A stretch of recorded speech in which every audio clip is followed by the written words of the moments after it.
équipé de l'ergonomie. Les réglages de siège sont électriques. D'accord. Vous connaissez déjà un petit peu?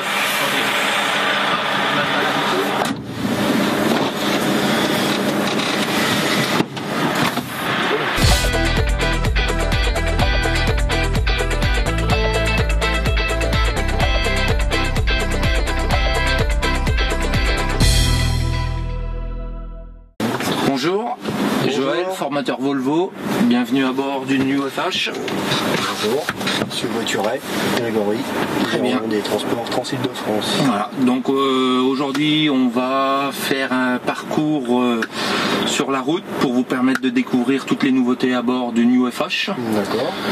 Et on va voir au fil de la route toutes les nouvelles fonctions qui vont vous aider dans le confort de conduite, dans la maniabilité avec les cieux IFS qui permet d'avoir une certaine souplesse de conduite et une grande précision avec tout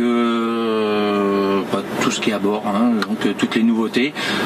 Si vous êtes bien installé, on va pouvoir démarrer et y aller, puis on va voir après sur la route le déroulement et on va vous expliquer toutes les fonctions sur le déroulement du parcours.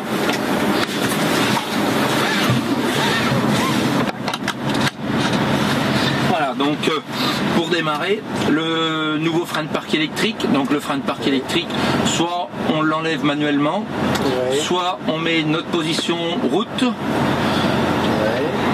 et simplement on accélère et le frein de parc se retirera tout seul de lui-même de façon très souple. Voilà. Donc on est sur un Volvo FH 540.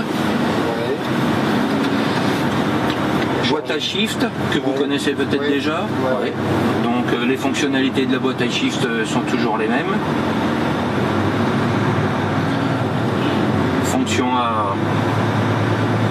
Avec la fonction high roll toujours, la manipulation manuelle qu'on peut toujours utiliser suivant les situations rencontrées sur la route. Alors on va prendre le circuit sur votre gauche et on va aller sur la route.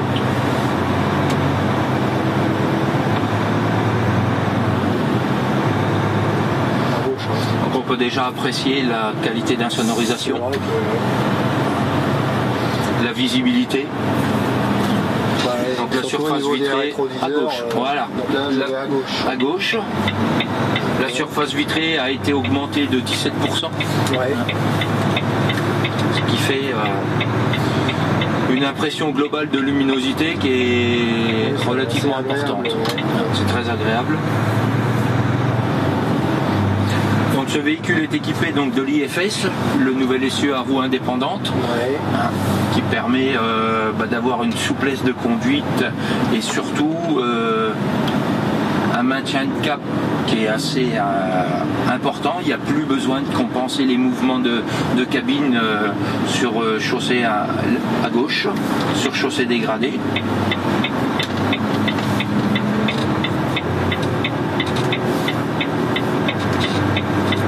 Et là on est chargé à combien Là on est à environ 35 tonnes. Toujours tout droit. Toujours tout droit, oui, jusqu'à la sortie.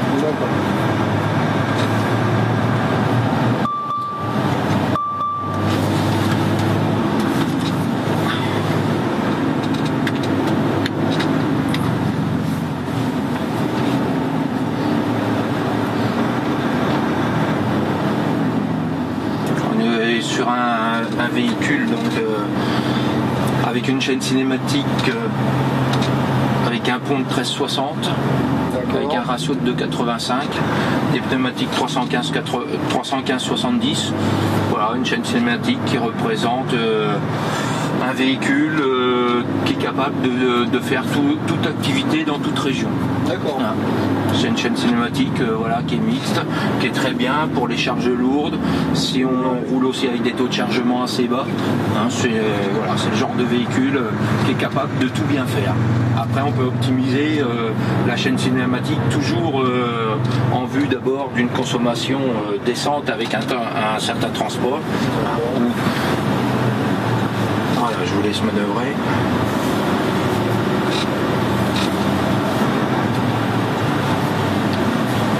Donc là, on prendra à gauche au stop.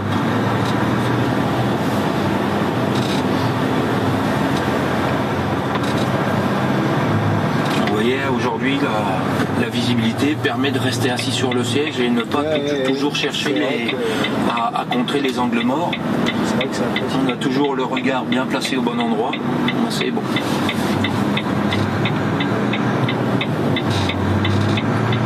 Donc là, on va aller tout droit après le rond-point. Donc c'est une petite route où le revêtement est assez dégradé. Ça va permettre justement d'apprécier et vous verrez, vous me direz à la fin du parcours ce que vous pensez vraiment de cet essieu. Je vous laisserai apprécier justement la qualité. Ce que peut apporter un essieu comme ça sur ce genre de parcours par rapport à ce que vous connaissez déjà avec les essieux droits. Donc sur le moteur, le VB+ aussi, hein, toujours. Voilà.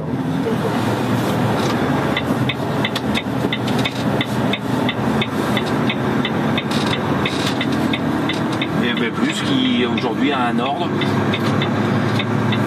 Le plow 0 correspond au plow automatique, donc qui permet de faire de l'high roll, donc une fonction qui permet d'optimiser tout le trajet et de profiter pleinement de l'inertie procurée par les 40 tonnes.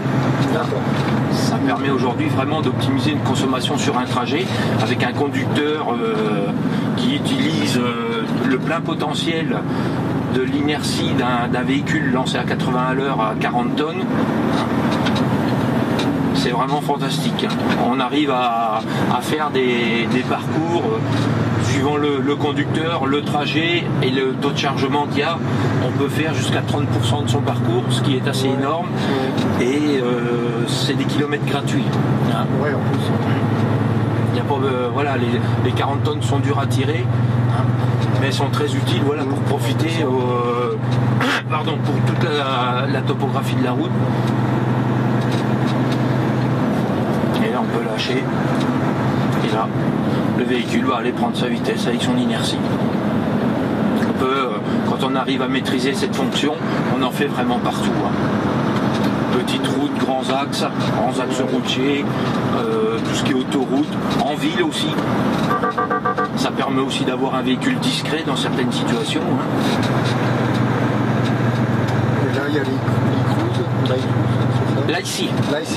Pardon. Alors voilà, je voulais y venir un peu plus tard. Hein. On sera sur une configuration de route où on pourra l'utiliser et le faire fonctionner.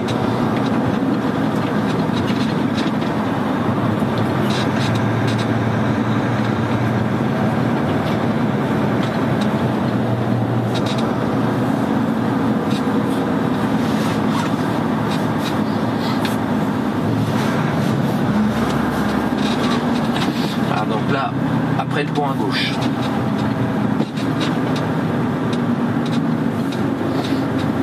Et vous faites quelle activité? Transport, j'ai benne et plateau. D'accord. Sur quelle région? Le Val d'Oise. Ok. À gauche, là. À gauche, oui.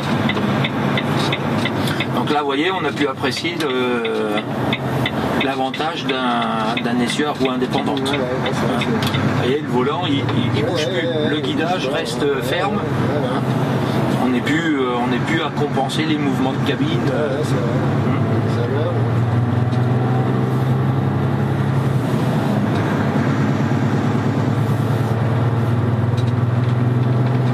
Et là, on apprécie la remise en vitesse avec des moteurs puissants qui ont des grosses valeurs de couple en bas. Permettent d'avoir des vitesses moyennes toujours le plus élevées possible pour tout ce qui est pour avoir essayé de rationaliser un trajet.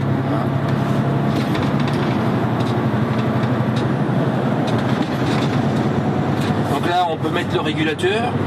Dès que vous êtes à 80, donc le régulateur aujourd'hui, l'ergonomie a changé aussi. Ouais. Tout est sur le volant, en remplacement de tout ce qui était sur les leviers. Donc on reprend les mêmes sigles, donc CC ou ACC, on peut mettre l'ACC. L'ACC, c'est simplement le régulateur d'allure couplé avec le radar anti-rapprochement. Voilà, faites résume avec la petite flèche en bas, au milieu, voilà. Voilà, remontez bien votre ralentisseur à 0.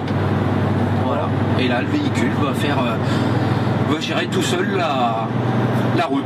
Donc il va, avec l'ACC, il va toujours gérer votre espacement entre vous et le véhicule qui vous précède. Hein.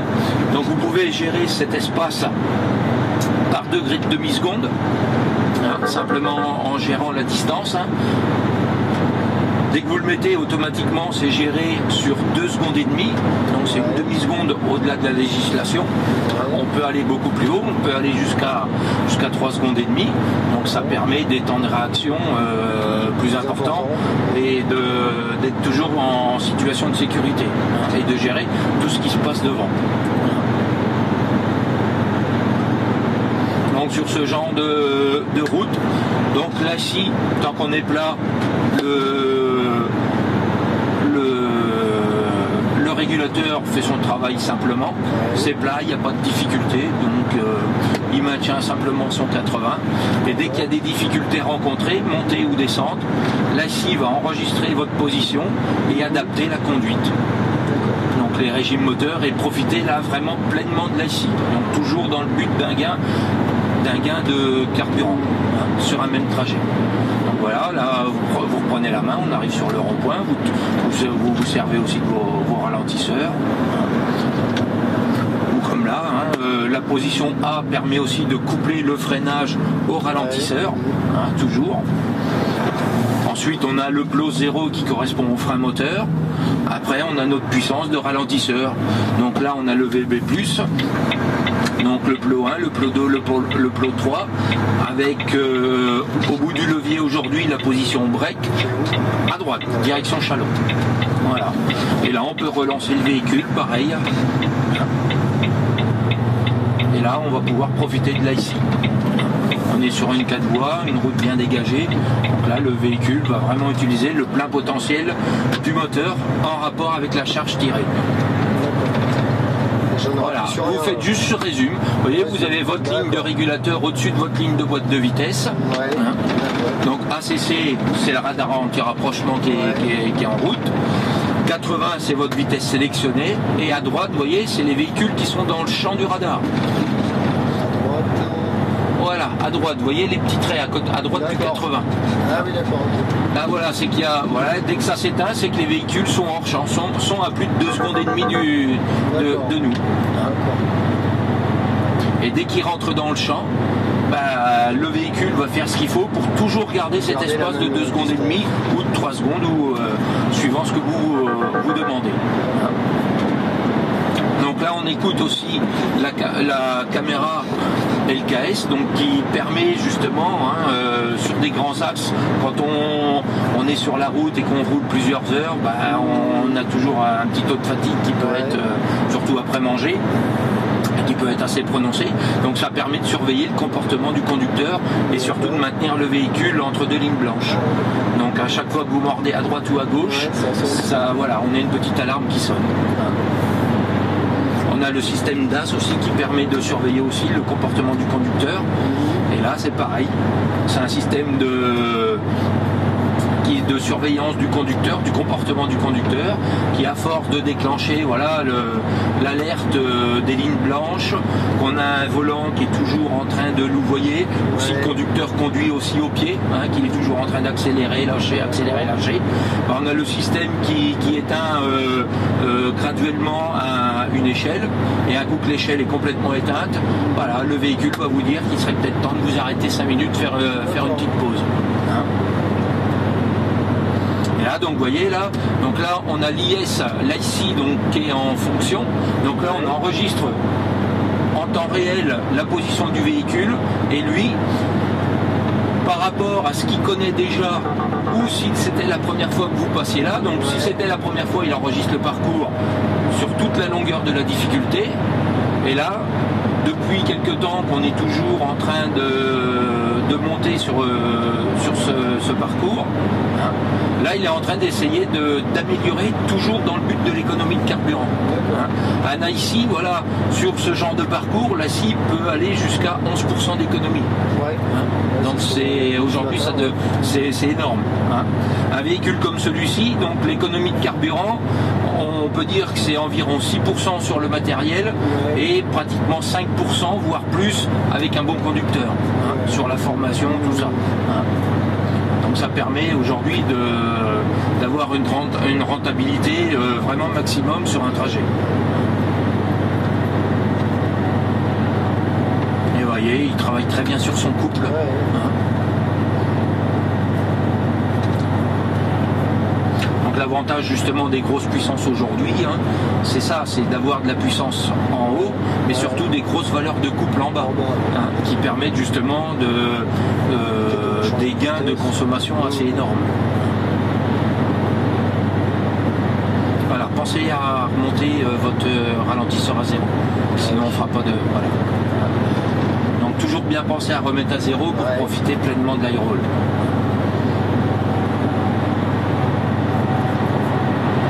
Et le véhicule va gérer tout seul ce qui se passe dehors. Donc, vous voyez, là, le véhicule rentre dans le champ, il commence à simplement ralentir légèrement. Là, ça va repiquer, donc lui, il va repasser, vous allez voir, il va repasser en roue libre pour profiter pleinement de l'inertie procurée par les 40 tonnes. Et dans un confort. Et si le camion commence à s'emballer, lui il va gérer la descente. Donc on a une vitesse de dépassement sur le mode éco, vous pouvez appuyer dessus, à gauche du volant, voilà, mode éco. Vous voyez, on a 1 étoile, 2 étoiles ou 3 étoiles. Donc ça correspond à votre vitesse de dépassement par rapport à la vitesse que vous sélectionnez au départ. Donc là on a 1 étoile, donc 80, on va avoir 5 km/h, donc 1 km/h en moins et 4 km/h en plus. Tout ça pour éviter d'avoir toujours à être absolument toujours à freiner le premier kilomètre-heure dépassé. Donc là ça nous permet vraiment de profiter de l'inertie procurée par le véhicule.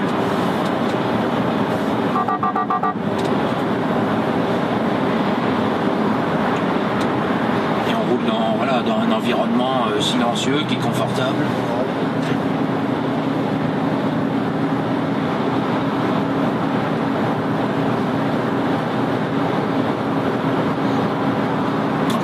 De la planche de bord, ça a bien changé, mais on retrouve tout de suite quand même notre environnement. Donc, tout ce qui est indicateur de température et de niveau de carburant sur votre gauche, au centre les informations essentielles, compte-tour, compteur de vitesse, boîte de vitesse et régulateur d'allure. Oh, laissez-le faire. Alors là vous avez annulé, rappuyez bien sur résume, rappuyez sur résume, voilà. C'est lui que ça regarde. Hein.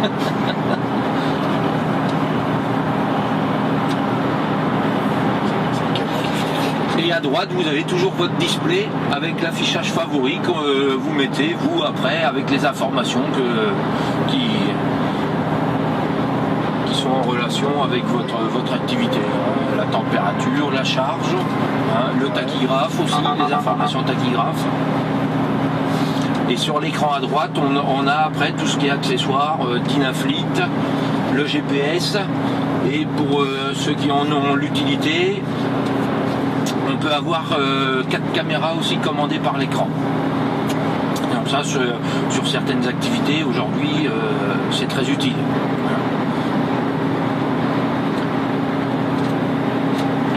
Une caméra sur un camion remorque, par exemple.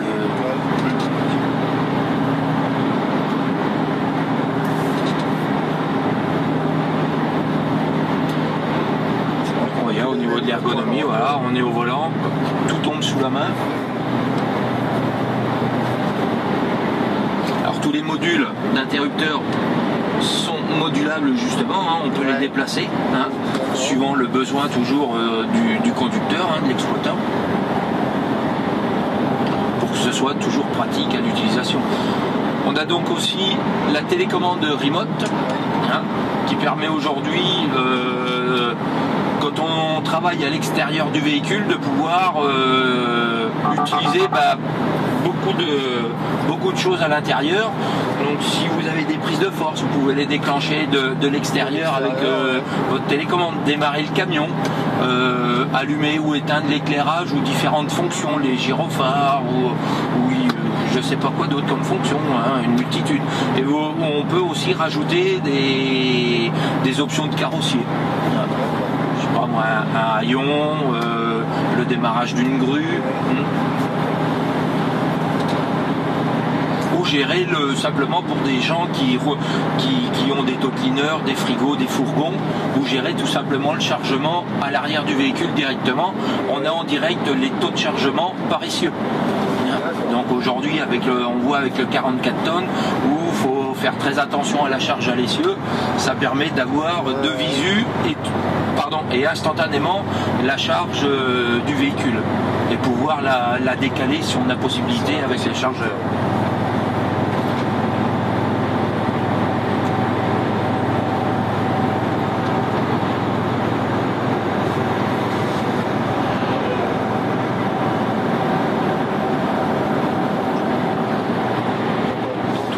On va sortir ici à droite. La IC doit être couplée avec l'iCruise. Voilà, la IC est toujours avec l'iCruise. Voilà, à droite. Ouais, vous direz, voilà, là maintenant on sort, voilà, vous girez votre. Vous reprenez toujours la main, voilà. La IC, c'est une fonction du régulateur d'allure. Donc pour le déclencher, il vous faut le régulateur d'allure, il vous faut rouler au moins 60 km/h et avoir les deux leviers, que ce soit du levier de vitesse ou le levier du ralentisseur sur la position automatique. Et là, ça permettra de profiter pleinement de la fonction. Après, sinon, il n'y a pas d'interrupteur, c'est lui qui va automatiquement gérer, voilà, hein, et adapter aujourd'hui, voilà, la conduite en fonction du véhicule, de la charge transportée, forcément à vide ou à charge. Si vous dans la côte qu'on vient de passer, on n'a pas le même comportement. Hein. Donc lui, c'est lui qui va adapter tout ça. Hein. Lui, il va connaître la topographie de la difficulté, hein, du haut en bas et l'altitude. Ah. Ouais.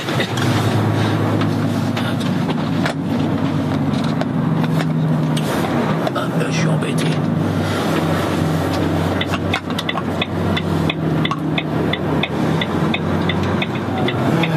Je reprends direction le Creusot. Voilà, on reprend la 4 voies en sens inverse, direction les Creusot.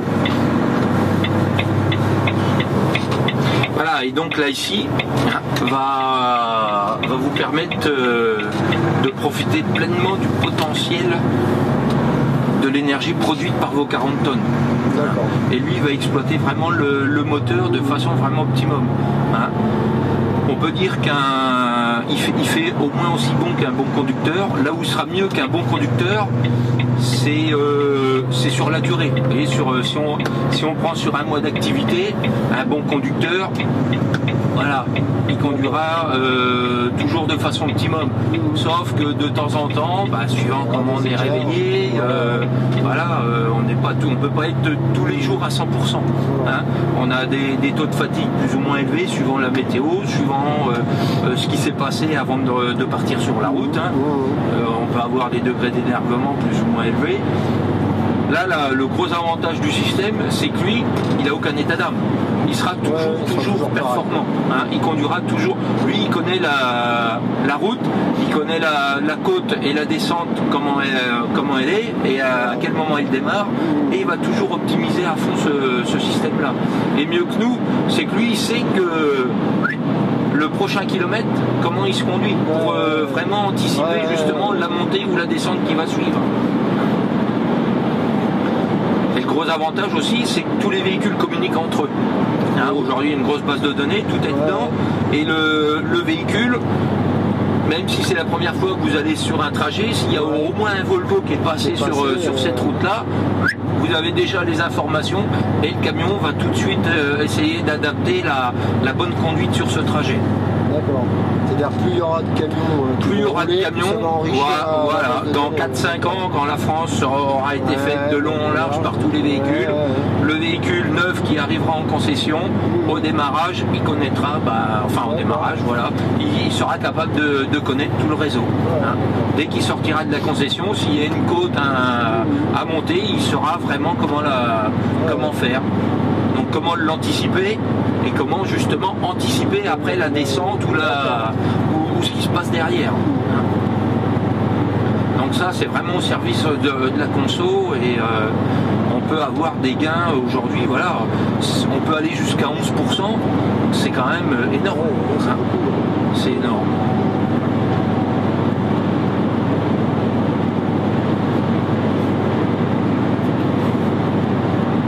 C'est là où ça fera la différence, même avec un bon chauffeur, c'est qu'il sera performant tous les jours, tout le temps.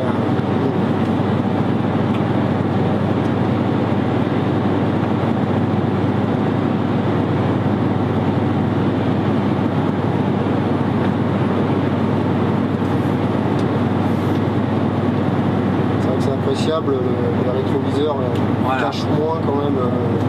Les anciens FH, on avait surtout en arrivant dans les ronds-points. Tout à fait. On était obligé d'avoir un mouvement pour casser l'angle mort. Alors que là, il n'y en a plus. Là, dès qu'on arrive dans les ronds-points, comme tout à l'heure vous avez fait, on a le regard tout de suite au bon endroit sans avoir de mouvement gênant, parce que ça tire sur la ceinture. Et les 4 rétroviseurs donc, sont aussi réglables. Aujourd'hui, sur le FH classique, on n'avait que les grands rétroviseurs. On a aussi sur le véhicule équipé donc de Light Parcool, donc une clim de jour. Ah oui. Donc ça aujourd'hui c'est aussi un progrès, il n'y a plus besoin d'avoir un accessoire monté sur le pavillon.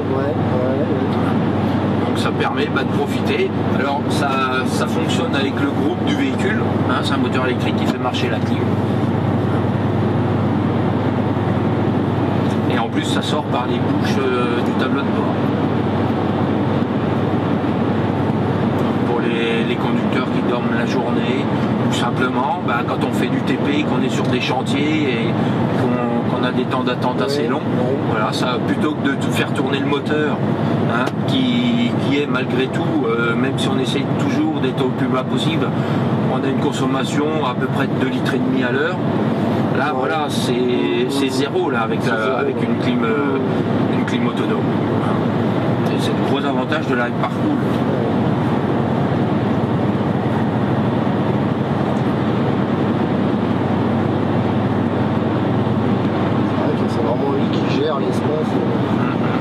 C'est lui qui adapte, il garde toujours les 2 secondes et demie. Alors après, si on a réussi, le véhicule devant nous est vraiment lent, vous mettez le clignotant, comme ça le véhicule déboîté va sortir du champ et le camion va reprendre sa vitesse. Et là on est capable de gérer jusqu'à un freinage d'arrêt d'urgence. Si devant ça pile, le véhicule va s'arrêter net. Il est capable de s'arrêter net en essayant de garder toujours la distance de sécurité. Ça c'est quand même aussi un gage de sécurité assez énorme. On n'est pas toujours attentionné sur la route et tout se passe en claquement du doigt. Tout peut arriver à tout moment sur la route. C'est pour ça que même malgré les régulateurs, il faut arriver à être toujours un minimum concentré sur ce qu'on fait.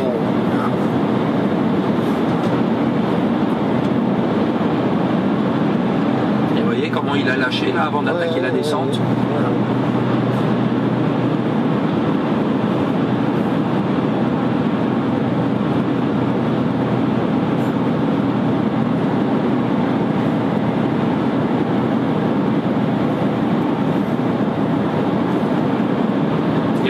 Rapidement nos marques. On n'est pas. Au départ, c'est impressionnant le nouveau design.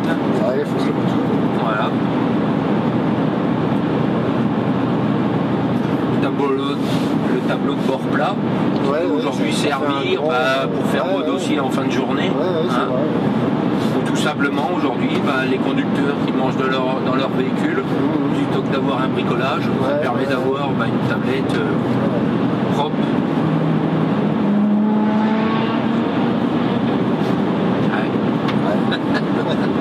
C'est différent. C'est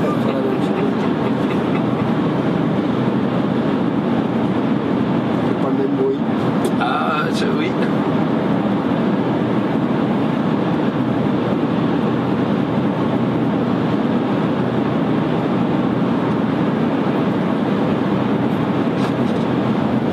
Et vous voyez là, la route, comment vous voyez le volant? Ouais, c'est vrai qu'on bouge pas.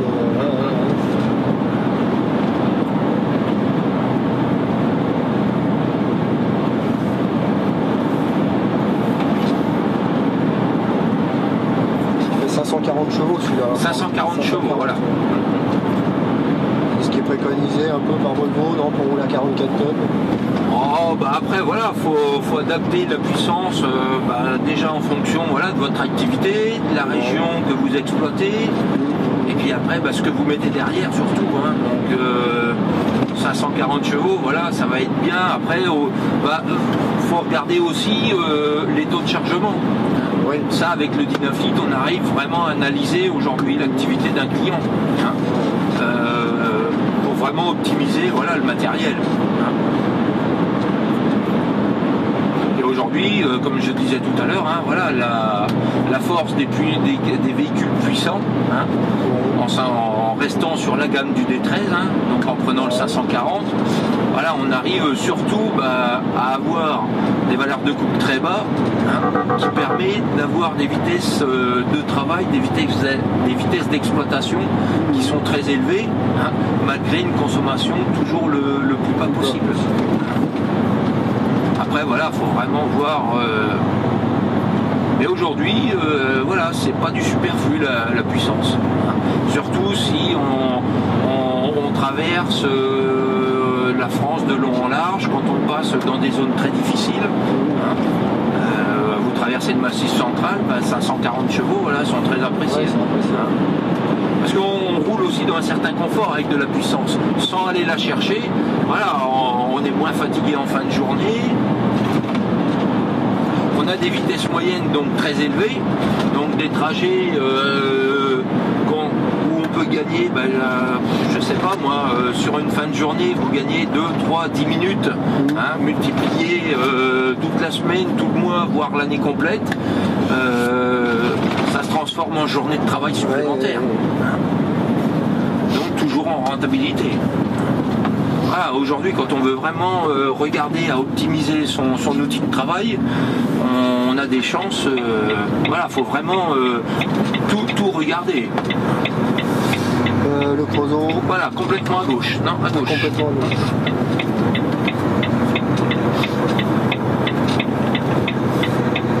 Et justement, quand on exploite après des taux de chargement élevés, ça permet d'avoir et à droite. Et à droite. La grosse puissance, permet d'avoir quand même. Alors ça, c'est le détecteur d'angle mort. Voilà. Comme on est à peu près du rail de sécurité. Voilà. Dès que vous mettez votre clignotant sur votre droite, le véhicule va surveiller ce qui se passe dans l'angle mort. Donc là, c'est la rail de sécurité, mais sur la route, quand vous doublez un véhicule, ou quand on est sur des... comme là autour de Paris, quand on est sur des routes à 3-4 voies, qu'on s'insère et puis qu'il y a des véhicules à droite qu'on ne voit pas forcément, voilà, ça permet tout de suite de prévenir ce qui peut se passer. Aujourd'hui, c'est le seul angle mort qui arrive justement à être compensé par ce détecteur. L'antiviseur aussi. Oui, ça c'est pas mal. Voilà. Qui est aujourd'hui bien intégré et justement qui a un angle de vision sur toute la longueur de la face avant. Quand on l'a plus, ça manque. Voilà, oui, c'est des outils de... Voilà. Quand on est habitué à travailler avec, qu'on fait un peu de ville.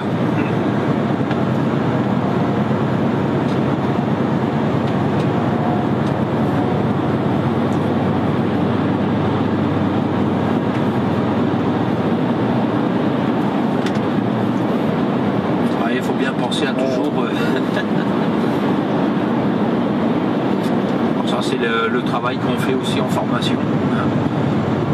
Travailler vraiment sur le potentiel du véhicule. Et toujours dans le but des baisses de consommation avec vitesse de travail toujours le plus élevée possible. En regardant déjà l'activité. Ce qui est possible de faire en respectant un minimum la législation quand même.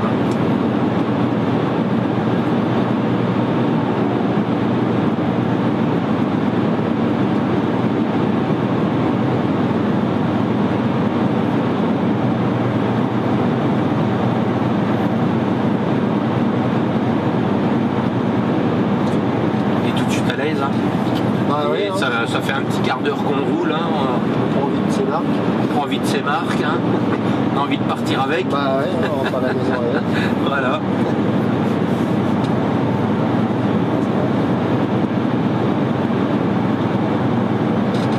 Quand on entend parler de la technologie dans les ateliers, on a tout de suite l'impression d'avoir une machine de guerre.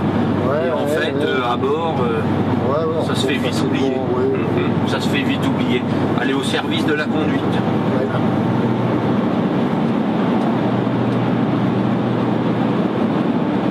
Laisse toujours le chauffeur décider. Aller là pour surveiller le comportement du conducteur, mais jamais à l'intuitive dans la journée de travail. Le chauffeur a toujours la main sur le véhicule.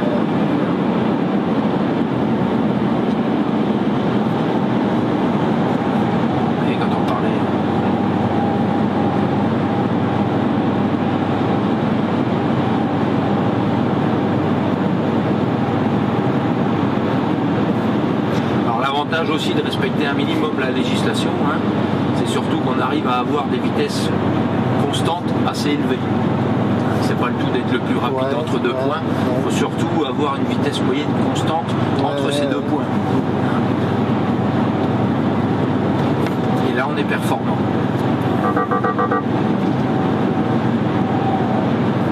En consommation et en rentabilité toujours.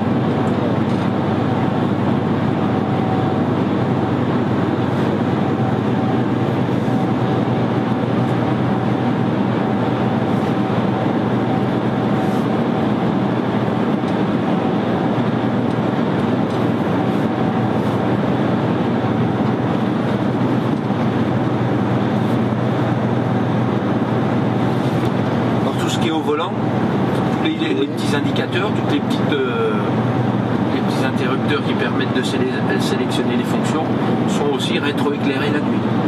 D'accord. Ouais, parce que c'est vrai que voilà, faut voir où on appuie aussi. C'est vrai qu'il va faire un paquet de boutons. Tout à fait. Alors, ça fait un paquet de boutons regroupés, mais c'est jamais les fonctions qui étaient avant sur un levier. Hein. Non, c'est assez accessible. Voilà.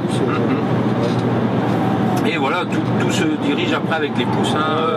Bon, ça demande une petite heure, vous voyez, même déjà là, en une demi-heure, on trouve tout de suite. On regarde le premier coup où est-ce qu'on met les mains, et puis après, là, ça vient intuitivement. Tout vient tout seul, oui.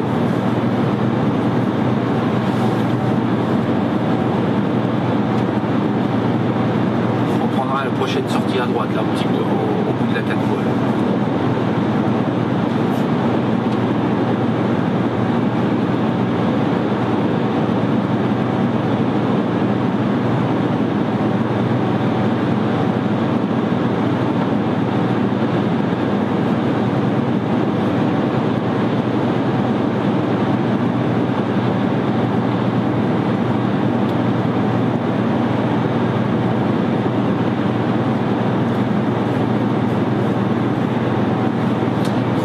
Quelle puissance vous déjà? J'ai 480, 460. D'accord. Et j'ai un Euro 3 encore, il fait 420 chevaux. Oui, sur la base du D12. Voilà. Alors on prend ici à droite. Alors comme d'habitude, hein, voilà, dès que vous déclenchez vos ralentisseurs, vous touchez les freins, le régulateur va automatiquement se couper. C'est vous qui reprenez la main.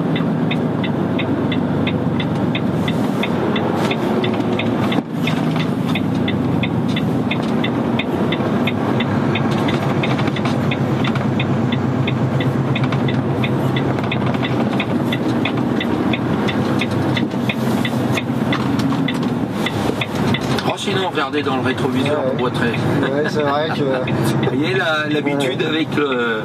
Je reprends voilà, tout droit là. Et au prochain rond-point à gauche.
Au régulateur sur ce genre d'axe routier, voilà, après faut rester très vigilant quand même. Oui, bien sûr.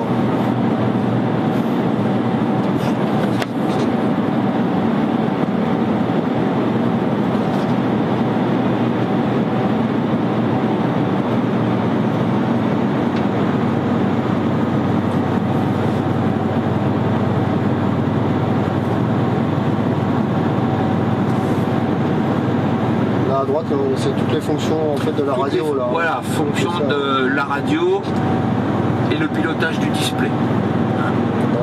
Avec toutes les informations qu'on avait déjà sur l'ancien, plus quelques informations complémentaires, comme le tachygraphe, la charge, et puis différentes fonctions aujourd'hui qu'il y a de disponibles. Et que vous pouvez mettre en affichage préférentiel. Comme sur l'ancien, l'affichage favori. Donc pour changer d'écran, on a le... Voilà, là on va arriver, on va déconnecter le... Voilà.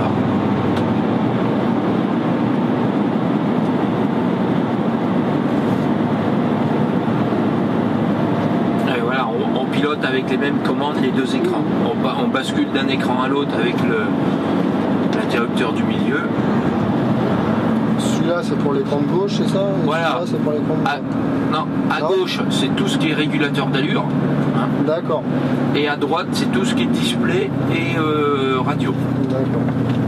Radio, GPS, même téléphone Bluetooth. Vous pouvez laisser votre téléphone sur la plaquette. Tout votre répertoire sera pris en mémoire. Et vous pourrez le piloter avec les commandes au volant.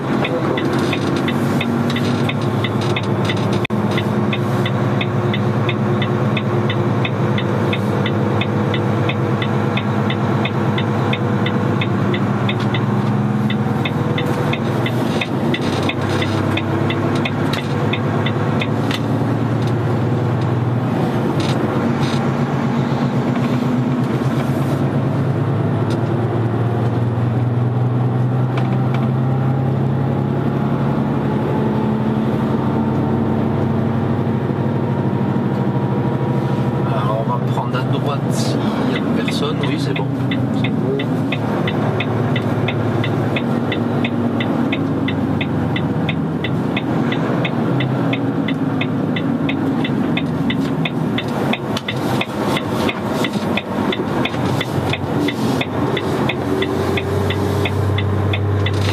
Gros point fort de la boîte IGIV, elle se fait complètement oublier. Ah oui, bah ça. On est toujours, quelle que soit la situation, toujours sur le bon rapport. Ouais, c'est vrai que une très bonne boîte.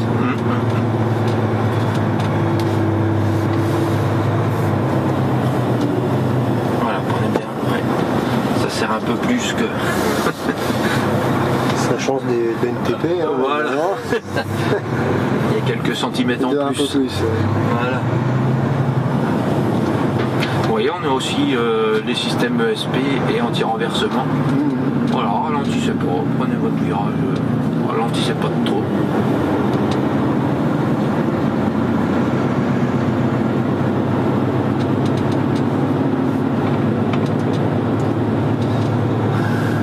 Alors, on va prendre à droite.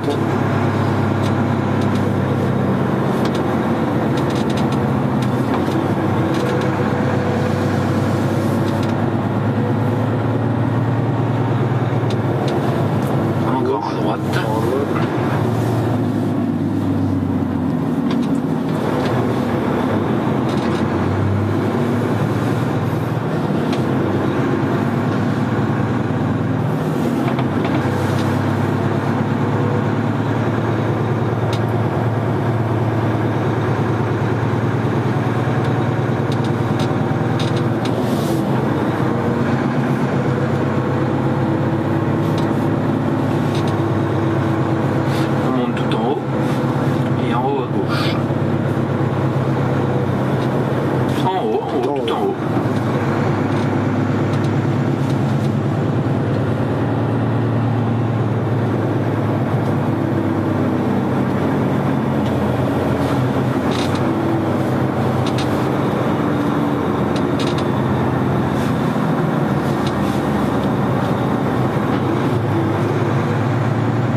Pulvé là. Non, un petit peu plus loin. Non, bien sur la droite, on reste. Voilà, juste après le tracteur et le FM qui est garé. Voilà, au niveau de monsieur. Voilà, on peut s'arrêter. On peut s'arrêter là. Impeccable. Bien. Parfait. Voilà, vous voyez. Ah oui, il n'y a plus de frein de parc. Alors le frein de parc, toujours automatique. Ouais. Donc soit vous le tirez vous manuellement, simplement en tirant ici, ou simplement quand vous coupez votre moteur, automatiquement il va se mettre. D'accord. Hein, voilà, vous pouvez. Je vous laisse. Donc là, il est voilà, impeccable. Vous voyez, matériel. Formidable. Rien à dire. Enfin si, beaucoup de choses à dire, mais non. Très bien. Beaucoup de choses à dire dans le positif. Oui, voilà. Ah, bonne visibilité quand même dans l'ensemble. Voilà, c'est vraiment le gros point, ça. La visibilité de la cabine. 17% dans l'absolu, c'est pas. Mais à l'utilisation, c'est énorme. C'est énorme. Quand on voit le champ de vision assis derrière le volant qu'on a aujourd'hui, c'est appréciable. Voilà. Impeccable. Donc je vais vous demander de vous rapprocher de mes collègues. Oui. Simplement, ils vont vous demander vos impressions. D'accord. Si vous le voulez bien. Voilà.